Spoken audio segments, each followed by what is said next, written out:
સુલતાનપુર ગામે ગોંડલિયા પરિવાર દ્વારા પરંપરાગત રીતે 34માં મહાયજ્ઞનું ભવ્ય આયોજન કરવામાં આવ્યું હતું।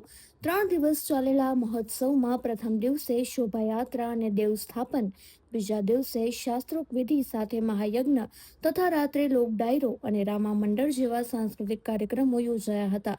ત્રીજા દિવસે યજ્ઞની પૂર્ણાહુતિ અને મહાપ્રસાદ સાથે મહોત્સવ સંપન્ન થયો હતો। આ પ્રસંગે ગોંડલથી ગણેશભાઈ જાડેજા, ભાજપ ટીમ, સ્થાનિક સરપંચ અને ગ્રામ પંચાયતના સભ્યોએ ખાસ હાજરી આપી હતી। ગોંડલિયા પરિવારના સભ્યોએ મોટી સંખ્યામાં ઉપસ્થિત રહી એકતાના દર્શન કરાવ્યા હતા। અંતમાં પરિવારે તમામ આગેવાનો અને ગ્રામજનોનો હૃદયપૂર્વક આભાર વ્યક્ત કર્યો હતો। જય માતાજી, જય માં ખોડલ। હું વિપુલ ગોંડલિયા પરિવાર ટ્રસ્ટી સુલતાનપુર। મને જણાવતા ખૂબ જ આનંદ થાય છે કે અમે અમારા માતાજીના મંદિરે 34મો મહાયજ્ઞ રાખેલ છે।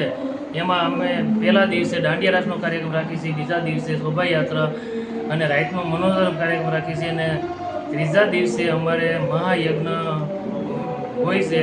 અને એમાં અમારે ગોંડલિયા પરિવારના આજુબાજુના ગામના અને સુલતાનપુરના ગોંડલિયા પરિવાર છતાં આખું સુલતાનપુરે અમને ખૂબ જ સાથ સહકાર આપે છે। કાર્યકર્તાએ સાથ સહકાર આપે છે બધાય। અને હર વખતે ગણેશભાઈ ગોંડલથી હાજરી આપે છે, એની ભાજપની આખી ટીમ હાજરી આપે છે। તમારે અહીંયા યજ્ઞમાં કોણ કોણ બેસે છે?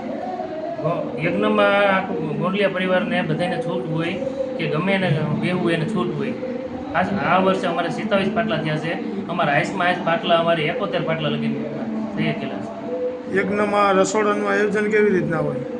યજ્ઞમાં રસોડાનું આયોજન બધાય કાર્યકર્તા અમારે આખી ટીમ અમારે ખૂબ જ સાથ સહકાર એનો છે।